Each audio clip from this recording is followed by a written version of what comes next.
me some time because I told we have breaking evidence right now. More of the details that we've been able to access as far as the story is only deepening. Now, there is a private forensic lab report that we've been able to access. What does this report say?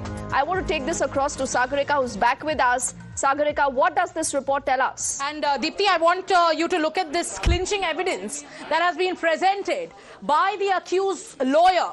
Now, remember, his custody has been extended today. But what did the lawyer representing him say? And this becomes very important here. I'm not able to zoom in right now, but if you can just take a look, this is a private agency's report, forensic report that has been submitted by the lawyer of the accused. The accused in this case is Shariful Islam.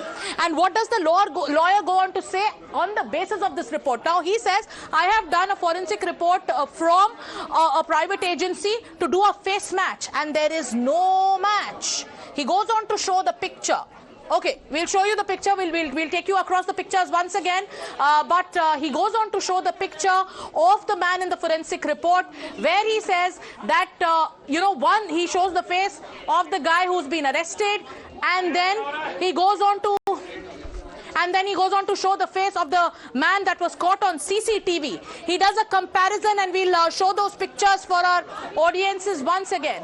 As per those pictures that we've accessed and the report that has been submitted, Deepthi, here the picture is back on our screens. Now, as per this report that has been presented by the lawyer of the accused, this is the report that has been presented by the lawyer of the accused while arguing for him in the case today in a Mumbai court. And this is the face, the accused when he was caught, the picture taken then, and the close-up of the picture taken of the CCTV that was in fact presented by the Mumbai police, Deepthi. So this is adding to another twist. Oh, absolutely. And clearly, because there are only more questions, Sagarika, I trust you to keep us ahead. Before I go back